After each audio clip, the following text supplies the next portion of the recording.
Salam miracle buat Bapak Ibu Saudara yang sedang duduk mengikuti ibadah ini.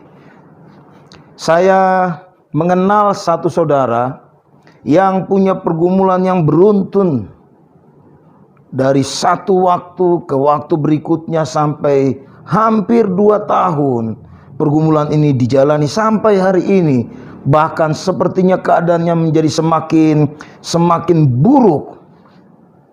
Tapi satu perkara yang saya lihat, orang yang hidup mengenal Tuhan, keadaan apapun tidak akan membuat dia menjadi putus asa. Kadang-kadang mungkin jadi lemah, tapi ada kekuatan Tuhan yang terus menopangnya untuk berjalan maju bersama dengan Tuhan.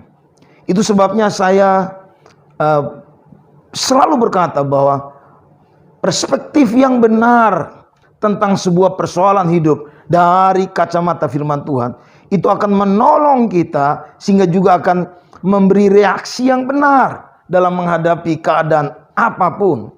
Hari ini kita akan belajar satu topik, yaitu mengenal jalan Tuhan. Mazmur 103 ayat yang ke-7.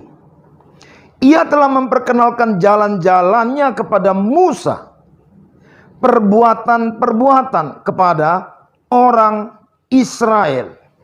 Saudara, sepertinya dari kalimat ini ada 2 hal yang kemudian diperkenalkan Tuhan kepada Musa dan kepada kelompok besar dari orang Israel. Itu berbeda. Untuk Musa Tuhan perkenalkan jalan-jalannya. Untuk orang Israel Tuhan perkenalkan perbuatannya. Nah, mari kita sama-sama akan lihat apa bedanya jalan Tuhan dan apa bedanya perbuatan-perbuatan. Dalam bahasa Ibrani, kata jalan itu dipakai kata derek. Kata derek itu punya pengertian jalan, cara hidup. Kata ini merujuk pada sebuah pengertian di mana ada proses yang kemudian ditunjukkan, diajarkan, diperlihatkan, sehingga jalan itu menunjuk kepada pengertian proses menuju hasil.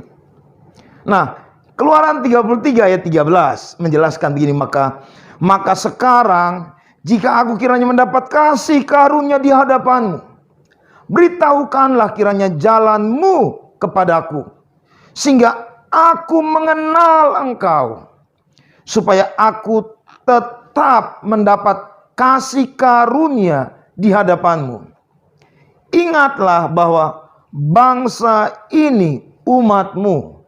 Saudara, sebagai pemimpin, Musa dalam doa dia, itu sebuah perjalanan kalimat yang panjang, doa yang panjang. Dia bilang, kalau Tuhan tidak berjalan, aku juga tidak berjalan. Dia menginginkan supaya mendapat kasih karunia di hadapan Tuhan. Dia menginginkan supaya Tuhan itu memberitahukan jalan Tuhan kepada dia. Karena satu goal dia ingin mengenal Tuhan.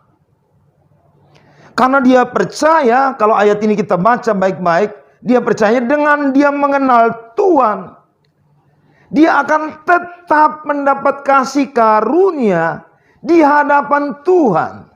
Luar biasa, lihat alurnya ya. Dia merindukan, menginginkan mendapatkan kasih karunia. Karena dengan itu dia akan mengenal jalan Tuhan dan mengenal Tuhan. Tetapi dengan mengenal jalan Tuhan, mengenal Tuhan, maka dia akan tetap mendapat kasih karunia. Jadi kalau saya gambarkan dengan bahasa saya, salah satu gambaran hidup di dalam kasih karunia Tuhan, yaitu tetap mengejar pengenalan akan Tuhan, tetap memahami jalan-jalan Tuhan. Dengan begitu kita akan berjalan dari satu kemuliaan kepada kemuliaan lainnya. Amin, Bapak Ibu Saudara. Saya tidak tahu apa yang Bapak Ibu Saudara sedang lakukan hari-hari ini dengan giat. Tapi satu perkara, seperti Musa merindukan untuk tetap ada dalam kasih karunia Tuhan, biar di hari yang berat dan sukar ini di hari yang penuh tantangan ini, kita tetap hidup di dalam kasih karunia Tuhan. Karena kita mengenal jalan Tuhan. Nah Bapak Ibu Saudara, nanti di belakang saya akan jelaskan seperti apa gambaran besar dari orang yang hidup dalam kasih karunia Tuhan. Tapi kita akan lanjutkan perbedaan antara jalan Tuhan dan perbuatan Tuhan. Kata perbuatan atau kata alila itu dalam bahasa Ibrani menjelaskan tentang tindakan Tuhan. Atau itu menunjuk kepada hasil karya perbuatan dari Tuhan.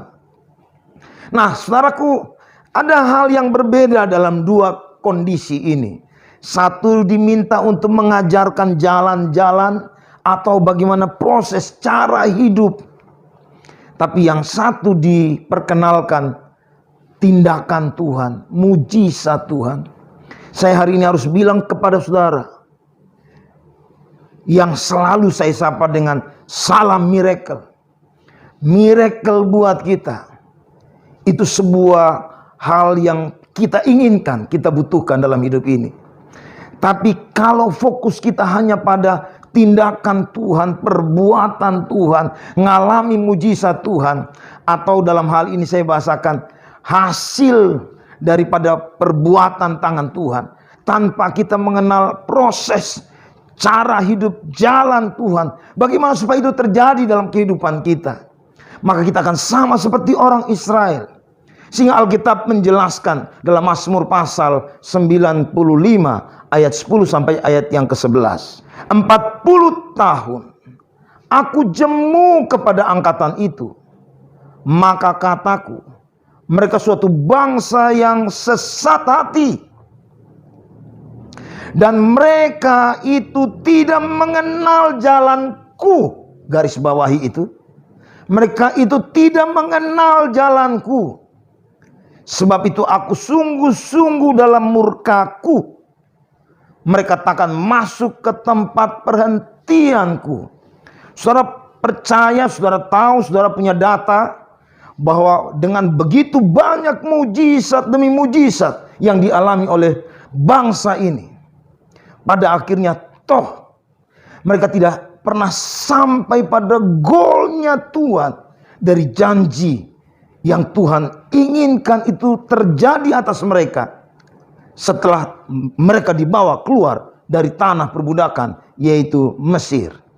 Ibrani 3 ayat 89 bilang begini, janganlah keraskan hatimu seperti dalam kegeraman pada waktu pencobaan di padang gurun, di mana nenek moyangmu mencobai aku dengan jalan menguji aku. Sekalipun mereka melihat perbuatan-perbuatanku 40 tahun lamanya. Dahsyat luar biasa. 40 tahun mereka berjalan dalam pimpinan Tuhan yang luar biasa. Tapi 40 tahun itu pula mereka terus mencobai Tuhan. Mereka terus berkeluh kesah kepada Tuhan. Mereka bahkan menentang tindakan Allah membawa mereka keluar dari tanah perbudakan yang mana mereka sendiri minta itu dari Tuhan. Itu sebabnya dalam beberapa menit ke depan kita akan sama-sama mencoba untuk belajar memahami, berdiri di posisi Musa. Saudara, Musa dalam berbagai tantangan pelayanan luar biasa, dia tetap mantap, berpegang, percaya kepada Tuhan. Saya hari ini mau bilang buat Bapak Ibu Saudara, mari minta mengenal jalan Tuhan daripada sekedar fokus pada mujizat demi mujizat dalam berbagai hal yang kita perlu dan butuhkan dalam hidup ini. Nah, itu sebabnya dengan cara apa kita belajar untuk mengenal Tuhan, mengenal jalan Tuhan? Filipi pasal 3 ayat yang ke-10. Yang kukendaki ialah mengenal Dia dan kuasa kebangkitannya dan persekutuan dalam penderitaannya, di mana aku menjadi serupa dengan Dia dalam kematiannya, Ini bahasa Rasul Paulus. Ini pernyataan Rasul Paulus. Ini tulisan Paulus ketika dia ada dalam penjara. Tapi satu perkara yang dia bicarakan tentang hal yang paling utama dari hidup ini. Kebanggaan utama dia. Tujuan utama dia. Yaitu dia bilang begini. Mengenal. Kata mengenal dipakai kata ginosko.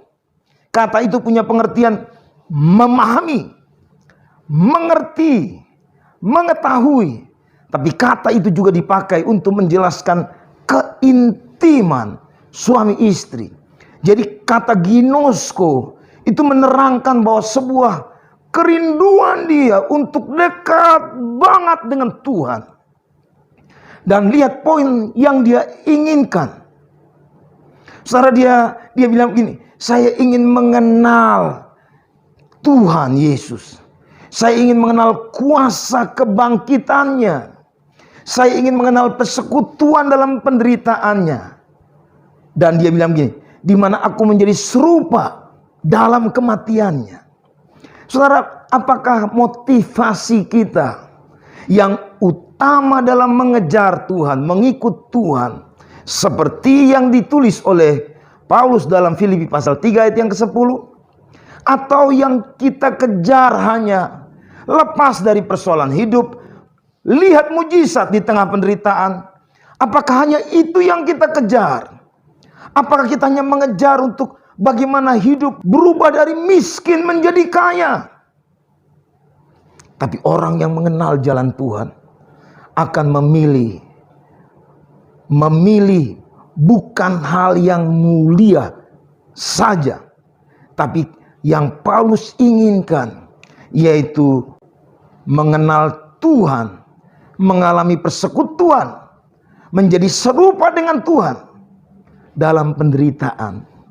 Ada banyak orang pasti merindukan menjadi sama seperti Kristus dalam melakukan mujizat demi mujizat, dalam mengalami peninggian, dalam mengalami penghormatan. Tapi Paulus melihat dari sisi penderitaan itu menjadi jalan yang terbaik, yang tepat dalam fokus seseorang belajar mengenal jalan Tuhan.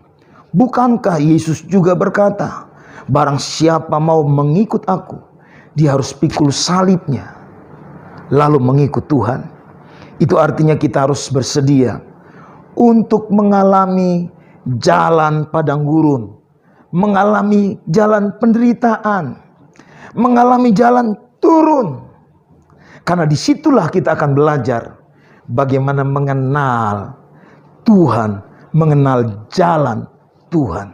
Bapak Ibu Saudara, Yesaya 43 ayat yang ke-10 sampai ayat 21 menerangkan tentang ada dua proses jalan di situ. Yesaya menjelaskan tentang jalan melalui laut Teberau yang kemudian membawa orang Israel keluar dari perbudakan, lepas dari perbudakan, tinggalkan kegelapan, masuk pada sebuah kehidupan, pengalaman yang baru dituntun oleh Tuhan. Tapi ada jalan yang kedua. Dalam ayat yang ke-19, Tuhan akan membuat jalan di padang gurun, sungai di padang belantara.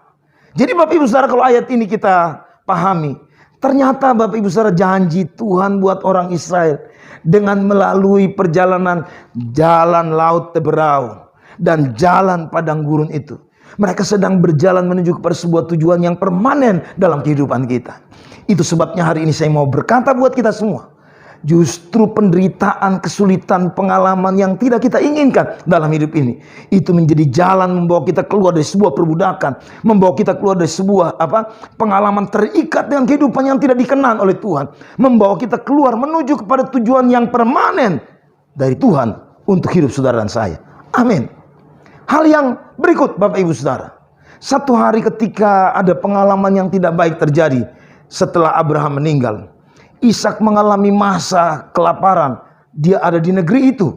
Alkitab menjelaskan bahwa karena kelaparan yang berat itu dia putuskan untuk lari ke Mesir. Tapi di tengah perjalanan sampai di Gerar, Tuhan berkata kepada dia, diamlah di sini. Aku menyertai dan aku akan memberkati engkau. Itu pernyataan Tuhan sekaligus janji Tuhan buat Ishak. Nah, di tengah kondisi dia hidup di antara orang-orang Filistin itu, apa yang Ishak buat di situ, Bapak Ibu Saudara? Di tengah hidup di lingkungan Abimelek itu, apa yang Ishak buat? Ishak menabur di tanah di mana mereka diam itu. Dan Alkitab berkata begini, di tahun itu, dalam tahun itu juga, ia mendapat hasil 100 kali lipat. Sebab ia diberkati Tuhan. Apa yang menjadi janji Tuhan itu, dia alami dalam kehidupan dia. Ketika dia belajar untuk melihat cara Tuhan dalam menghadapi kesukaran yang dia sedang alami. Dia belajar untuk melihat Tuhan bagaimana menunjukkan jalan bagi dia. Dan ayat 13 bilang gini, orang itu menjadi kaya, kian lama kian kaya, bahkan menjadi sangat kaya. Saudara pasti dengar data hasil survei daripada badan riset bahwa justru di masa ini ada banyak orang menabur apa yang mereka punya, mereka buat, mereka lakukan itu untuk memberi perhatian, membantu orang lain. Dan saya percaya itu prinsip umum dari belajar mengenal jalan Tuhan ketika kita ada dalam kesulitan hidup. Ada banyak sekali catatan Alkitab menjelaskan justru dalam kesulitan, dalam penderitaan, Tuhan inginkan untuk kita tetap menuai. Dan untuk menuai, kita harus menabur sesuatu dari hidup kita. Sebab apa yang kita tabur, itu pasti kita akan tuai. Nah, Bapak Ibu Saudara, saya akan tunjukkan kepada kita hal yang kedua. Dengan cara apa kita bisa mengenal jalan Tuhan? Yohanes pasal 11, kita pasti tahu kisah itu. Satu hari, saudara dari Marta dan Maria sakit. Mereka sangat dekat dengan Tuhan Yesus. Mereka sudah memberitahukan kepada Tuhan Yesus bahwa saudaramu Lazarus yang kau kasihi itu sakit. Dan Alkitab memberikan informasi buat kita dari Yohanes 11 ayat yang ke-6. Ketika Yesus mendengar kabar itu, Alkitab bilang gini, ia sengaja tinggal 2 hari lagi di tempat di mana ia berada. Jadi ada sebuah pilihan yang Yesus buat, bukan segera datang untuk menolong Lazarus di waktu yang diinginkan oleh Marta dan Maria, tapi justru Yesus menunda untuk hadir di tempat itu. Dan kita tahu akibatnya, Bapak Ibu Saudara. Lazarus kemudian meninggal. Pada hari yang keempat setelah Lazarus meninggal, baru Yesus tiba di Betani, di tempat itu. Apa argumen Tuhan Yesus ketika dia ajak murid-muridnya untuk pergi ke Betani? Dia bilang gini, Lazarus sudah mati, tetapi syukurlah aku tidak hadir pada waktu itu. Sebab demikian lebih baik bagimu supaya kamu dapat belajar percaya. Saudara, ada tujuan Tuhan di dalam setiap penundaan yang diizinkannya terjadi atas hidup saudara dan saya. Kadang-kadang kita menganggap sebagai kelalaian. Bukankah Alkitab bilang Tuhan tidak pernah lalai menepati janjinya? Hari ini sebelum kita tutup pesan khotbah ini, saya mau bilang buat Bapak Ibu Saudara, kalau Padang Gul menjadi sarana buat kita untuk belajar mengenal jalan Tuhan, mengenal Tuhan. Alkitab menjelaskan bahwa penundaan-penundaan dalam kehidupan kita itu juga menjadi alat Tuhan, sarana Tuhan untuk kita belajar melihat Tuhan di dalam segala keadaan. Saya nggak tahu, mungkin saudara selama ini sudah terima janji berkat, janji pemulihan keluarga, janji disembuhkan dari segala sakit penyakit. Tapi sampai detik ini, sepertinya janji itu belum menjadi sebuah kenyataan. Bahkan mungkin saudara berpikir, Tuhan, di mana janjimu? Saudara berpikir, Tuhan seperti mengabaikan engkau. Tuhan seperti lupa kepadamu. Dengarkan baik-baik. Dalam semua keadaan, Tuhan sedang ajar engkau hari ini. Dari perikop ini saya harus bilang poin ini buat kita. Mungkin Tuhan sedang mengajar engkau untuk tetap belajar percaya kepada Tuhan, sekalipun keadaan belum berubah. Saudara yang sedang bergumul dengan sakit penyakit, mari tetap percaya bahwa Tuhan sanggup menyembuhkan kita dari segala sakit penyakit. Saudara yang mungkin sedang bergumul dengan masalah rumah tangga, nikah, saya percaya janji pemulihan hati Bapa kembali kepada anak-anak itu pasti akan terjadi buat hidup saudara dan saya. Kalau saudara sedang mengalami pergumulan dalam keadaan ekonomi, sukar dan sebagainya, bukankah Tuhan berjanji Dia Jehovah Jireh, Dia menyediakan segala yang kita perlukan sesuai dengan kekayaan kemuliaannya. Yusuf satu hari mendapat mimpi. Kejadian 37 ayat 5 dan ayat 9. Saudara tahu cerita itu. Berkas Yusuf berdiri tegak. Ketika itu diceritakan kepada saudara-saudaranya, mereka marah, tersinggung. Siapakah? Emang kau akan jadi raja atas kami? Kemudian dia mimpi berikutnya bahwa matahari, bulan, dan 11 bintang itu akan sujud menyembah kepada dia. Ketika itu diceritakan buat saudara-saudaranya, juga termasuk ayah ibunya. Ayahnya berkata, "Nak, masakan aku, ibumu dan saudara-saudaranya sujud menyembah sampai ke tanah kepadamu?" Tapi ayahnya menyimpan semua hal itu. Saudara, melalui proses waktu yang panjang, 13 tahun. Kemudian Kejadian 50 menjelaskan bahwa Yakub, saudara-saudaranya, datang ke Mesir. Mari kita baca sama-sama ayat firman Tuhan ini. Juga saudara-saudaranya datang sendiri dan sujud di depannya, serta berkata, "Kami datang untuk menjadi budakmu." Tapi kemudian Yusuf berkata, "Allahkah aku ini?" Ayat 20.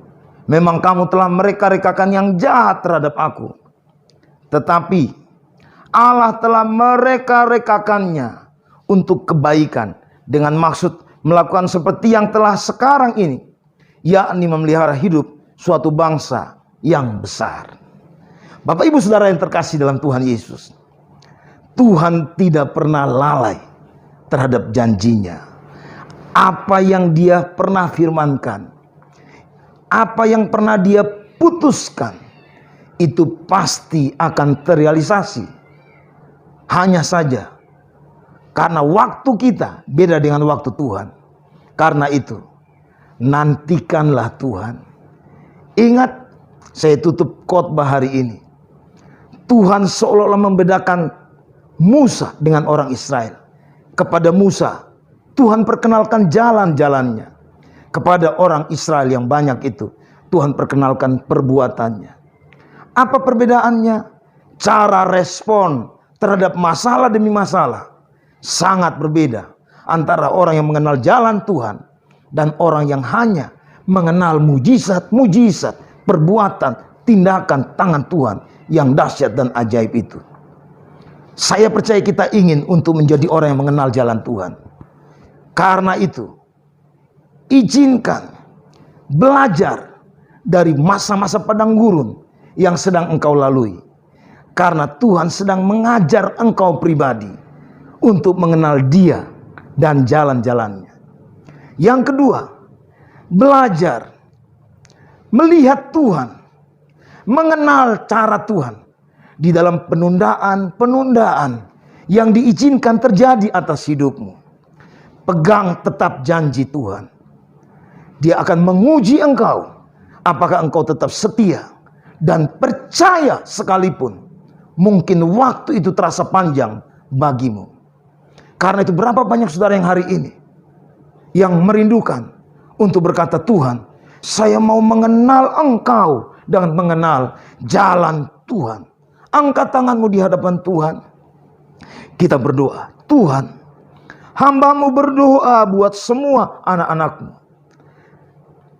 Kalau Tuhan sedang izinkan padang gurun, kesulitan, keadaan yang tidak diharapkan, kesendirian, sepertinya tidak ada yang bisa menolong, itu terjadi. Kami tetap percaya bahwa Tuhan sedang mengajar kami untuk hal-hal ilahi itu lahir dalam hidup kami. Untuk kami menjadikan pengenalan akan Tuhan menjadi hal yang utama dari segalanya. Kalau Tuhan juga sedang izinkan penundaan itu terjadi, kami percaya bahwa Tuhan tidak pernah lalai.